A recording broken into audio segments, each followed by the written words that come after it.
आज की हमारी कहानी एक बाप और बेटी की है जो ज़ॉम्बी से भरी दुनिया में जिंदा रहने के लिए संघर्ष कर रहे हैं। कहानी की शुरुआत में हम एंडी को देखते हैं जो अपने परिवार के साथ रहता है। वे कई महीने से इस बोट हाउस पर थे क्योंकि बाहर जमीन पर एक वायरस फैल चुका था।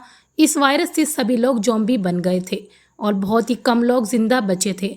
इसलिए एंडी अपने परिवार के साथ पानी के बीच रहता था जहां ज़ॉम्बी नहीं आ सकते थे। एक दिन एंडी जंगल की ओर देखता है। वहां उसे एक परिवार दिखाई देता है जो मज़े कर रहा होता है। एंडी उनकी ओर हाथ से इशारा करता है, लेकिन उस परिवार का मुखिया बंदूक निकालकर एंडी को दिखाता है। वह उन्हें दूर रहने का संकेत देता है। एंडी ये बात समझ जाता है और वापस अंदर आ जाता है। रात के समय एंडी की पत्नी उससे कहती है कि उनके पास सिर्फ 1-2 दिन का खाना बचा है। वह सुझाव देती है कि जल्द से जल्द किसी सुरक्षित जगह पर जाना चाहिए जहां खाना मिल सके। पर एंडी को ज़मीन पर जाना बहुत खतरनाक लगता है क्योंकि वहां ज़ॉम्बी आसानी से हमला कर सकते हैं। अगली सुबह जंगल में हमें थमी नाम की एक लड़की दिखाई देती है जो पेड़ के ऊपर रह रही है। हम उसे अपने पैरों पर पत्ते बांधते हुए देखते हैं। वह पत्ते इसलिए बांध रही थी ताकि ज़ॉम्बी उसके पैरों की आवाज़ ना सुन सके और वहां ज़ॉम्बी से बच जाए। वह ज़ॉम्बी से बच पाए। दरअसल थमी के पिता भी ज़ॉम्बी बन चुके थे। वे अपने ज़ॉम्बी पिता को एक गड्ढे में रखती थी और दिन में जंगली जानवरों का शिकार करके रात में उन्हें खिलाती थी। क्योंकि वह अपने पिता से बहुत प्यार करती थी, उसे अभी भी लगता था कि उसके पिता समय के साथ ठीक हो जाएंगे। अब हम एंडी को देखते हैं जिसे पानी में एक पलटी हुई बोट नजर आती है। एंडी अपने छोटे बोट लेकर उस बोट के पास जाता है, यह सोचकर कि शायद उसे उसमें खाना मिल जाए। एंडी बस बोट के अंदर जाकर देखता है कि वहाँ बहुत सारा खाना था, पर उसे लेकर वापस आ जाता है और अपनी पत्नी को बताता है कि उन्हें इतना खाना मिल गया है जिससे वे 9 महीने तक आराम से जिंदा रह सकते हैं। तो जब एंडी सो रहा था, उसकी पत्नी सोचती है कि वह उस बोट के अंदर जाकर कुछ और सामान ले आए। वह उस बोट पर जाती है। अंदर जाकर वह कुछ ढूंढ रही होती है। तभी उसी बोट के अंदर से एक आवाज़ सुनाई देती है। वह समझ जाती है कि बोट के अंदर कोई ज़ॉम्बी है। वह तुरंत वहां से भागने की कोशिश करती है, लेकिन जैसे ही वह बाहर आने वाली होती है, कोई उसे पकड़कर अंदर खींच लेता है। हालांकि वह किसी तरह अपनी जान बचाकर उस बोट से निकल आती है और वापस आकर अपनी बोट में लगे बाथरूम में जाकर बैठ जाती है। जब एंडी सोकर उठता है तो वह देखता है कि उसकी बच्ची बहुत रो रही है। वह उसे उठाता है। फिर वह देखता है कि बोट पर खून बिखरा हुआ है और वह बाथरूम की ओर जा रहा है। साथ ही उसकी पत्नी भी कहीं दिखाई नहीं दे रही है। वह बाथरूम के अंदर देखता है कि उसकी पत्नी घायल है, उसे ज़ॉम्बी ने काट लिया है। एंडी समझ जाता है कि वह अगले 48 घंटे के अंदर ज़ॉम्बी बन जाएगी, क्योंकि ज़ॉम्बी के काटने के बाद इंसान 48 घंटों के अंदर ही ज़ॉम्बी बनता है। लेकिन फिर भी एंडी को उम्मीद थी कि वह अपनी पत्नी को बचा लेगा, इसलिए वह अपनी छोटी बेटी और पत्नी को लेकर ज़मीन पर आ जाता है ताकि वे जल्दी से जल्दी नज़दीकी हॉस्पिटल तक पहुंच पाएं। जब वह लोग थोड़ा आगे बढ़ते हैं तो रास्ते में उन्हें कुछ गाड़ियां नज़र आती हैं। एंडी देखता है कि वहां एक कार खड़ी है जो एकदम सही है। एंडी कार के पास जाकर देखता है कि उसमें फ्यूल नहीं है, इसलिए वह उसमें फ्यूल डाल रहा होता है। तभी एक ज़ॉम्बी वहां आ जाता है, लेकिन एंडी सही मौके पर उसे देख लेता है और वे गाड़ी के अंदर बैठकर वहां से भाग जाता है। बीच रास्ते में उसकी पत्नी एंडी से गाड़ी रुकवाती है ताकि वह अपनी बेटी के कपड़े बदल सके, लेकिन उस दौरान वह नीचे गिर जाती है और बेहोश हो जाती है। जब उसे होश आता है तो वह अपने पति से कहती है कि वह उसे छोड़कर वहां से चले जाएं, क्योंकि वह जल्दी ज़ॉम्बी बन जाएगी और उन दोनों को भी काट लेगी। लेकिन एंडी उसे समझाता है कि वे जल्दी हॉस्पिटल पहुंच जाएंगे, इसलिए वह उसे वापस कार में बैठाता है और कार को लेकर हॉस्पिटल की तरफ निकल पड़ता है। बीच रास्ते में कार के सामने एक ज़ॉम्बी आ जाता है, जिस कारण एंडी का कार एक्सीडेंट हो जाता है। अब एंडी कुछ देर नींद लेने के लिए कार के अंदर ही सो जाता है, लेकिन अब एंडी जागता है तो वह देखता है कि उसकी पत्नी पूरी तरह से ज़ॉम्बी बन चुकी थी और वह उस पर हमला कर देती है और एंडी के हाथ पर काट देती है। लेकिन एंडी किसी तरह अपनी बेटी को लेकर बाहर निकल जाता है और किसी तरह अपनी पत्नी को मार देता है।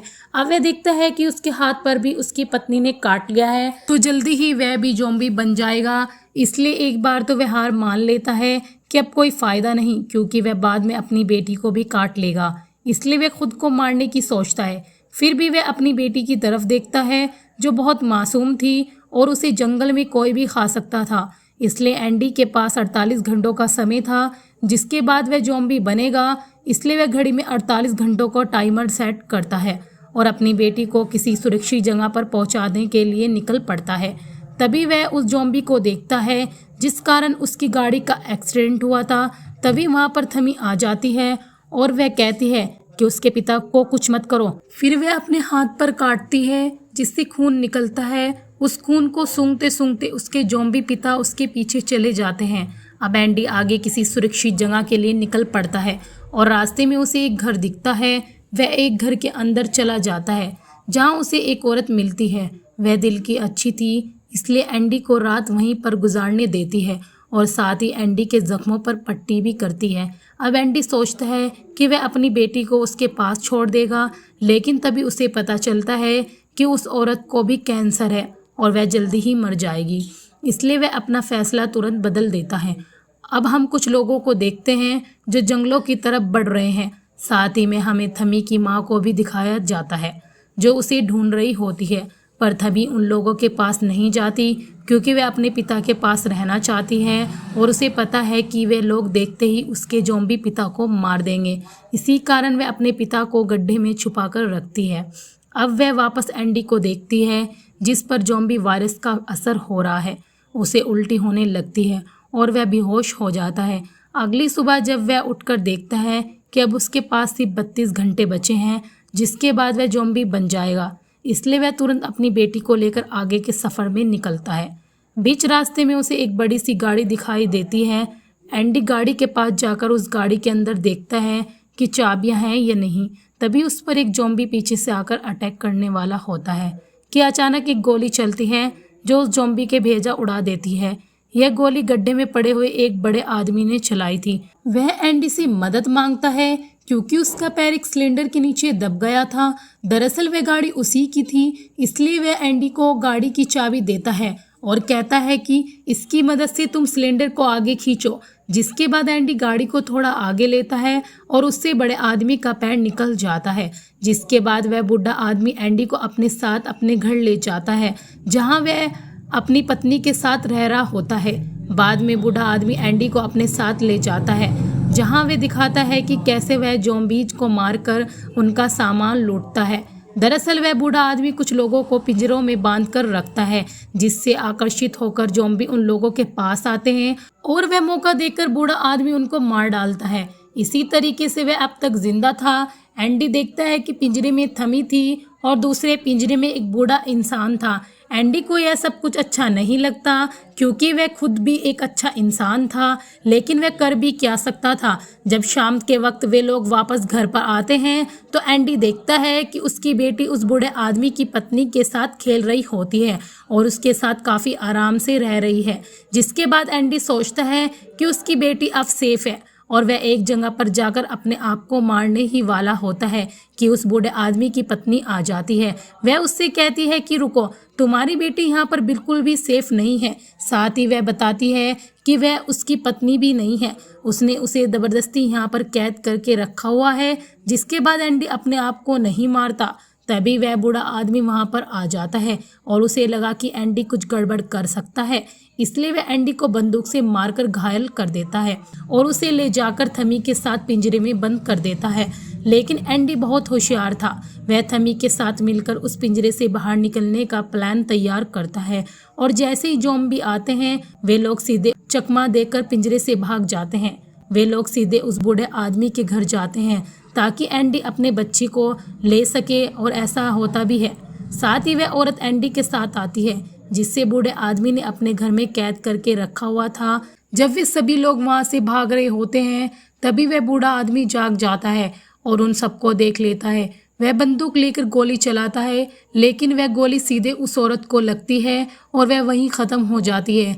जिसके बाद बूढ़ा आदमी पागल हो जाता है। मौका पाकर एंडी और थमी वहां से जंगल की तरफ भाग जाते हैं और रात वहीं पर बिताते हैं। वह बूढ़ा आदमी उनको ढूंढने की कोशिश करता है पर वे लोग नहीं मिल पाते। अगली सुबह एंडी किसी सुरक्षित जगह को ढूंढने के लिए निकलता है।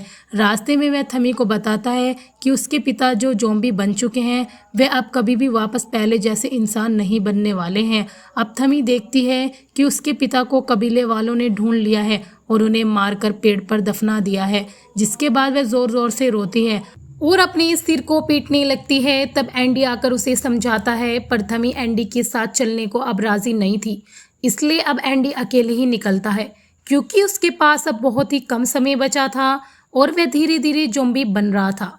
लेकिन थोड़ा आगे बढ़ने के बाद एंडी बेहोश हो जाता है और वह ज़मीन पर गिर पड़ता है। अब पास में बैठी उसकी बेटी रो रही थी, जिसकी आवाज़ थमी के कानों तक जाती है। आवाज़ सुनकर थमी वहाँ पर आती है और वह उस नन्ही सी बच्ची को उठा लेती है।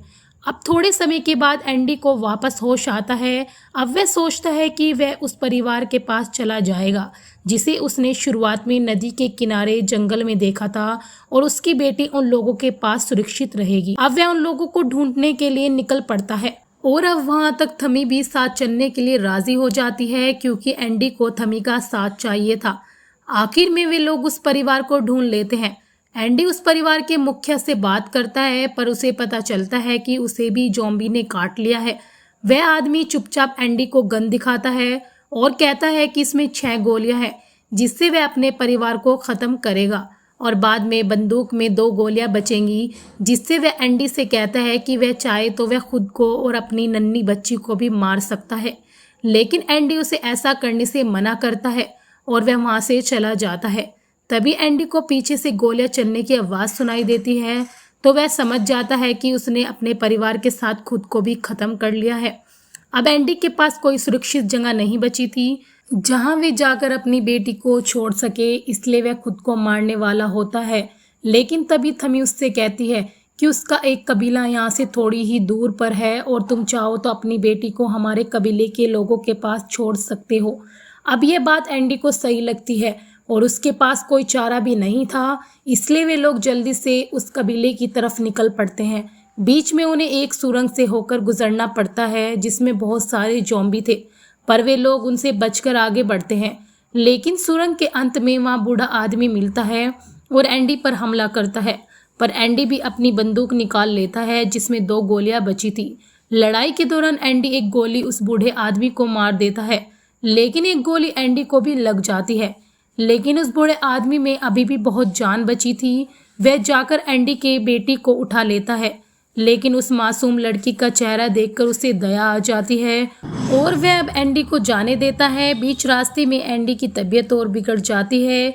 अब उसमें ज़ॉम्बी के बहुत सारे लक्षण दिखाई देने लगते हैं।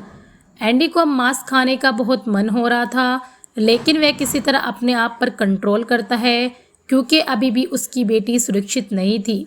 अब वह सही ढंग से चल भी नहीं पा रहा था, इसलिए वह एक लकड़ी लेता है और उसके आगे मांस का टुकड़ा बांध देता है और थमी को कहता है कि वह इस लकड़ी को लेकर उसकी पीठ पर बैठ जाए। अब एंडी अपने दोनों हाथों को भी बंधवा लेता है ताकि अगर वह ज़ॉम्बी बने तो वह उन लोगों को काट ना पाए। अब वह लोग चलना शुरू करते हैं और एंडी अब मांस खाने के लालच में आगे बढ़ता रहता है और वे लोग इस तरह उस कबीले तक पहुंच जाते हैं। अब कबीले के लोग एंडी को मारने वाले होते हैं कि थमी दिख जाती है। फिर कबीले के सारे लोग एंडी और थमी को नीचे उतारते हैं। अब हम देखते हैं कि एंडी पूरे तरीके से ज़ॉम्बी बन गया था, लेकिन फिर भी उसका दिमाग थोड़ा सक्रिय था। वह जाते जाते भी अपने सिर को बेटी की तरफ हिला रहा था, यानी वह कबीले के लोगों से कह रहा था कि वे लोग उसकी बेटी का ख्याल रखें। अब कबीले के लोग भी यह बात समझ जाते हैं और अंत में वे एंडी को मार डालते हैं क्योंकि अब वह एक ज़ॉम्बी बन गया था। मूवी के अंत में हमें एंडी की बॉडी को एक पेड़ पर रखी हुई दिखाई जाती है, जिसके पास थमी खड़ी थी और वह उसकी बेटी का ख्याल रख रही थी। इसी सस्पेंस के साथ मूवी समाप्त होती है। तो दोस्तों, कैसी लगी आपको ये मूवी? चैनल पर न्यू हो तो सब्सक्राइब ज़रूर करना।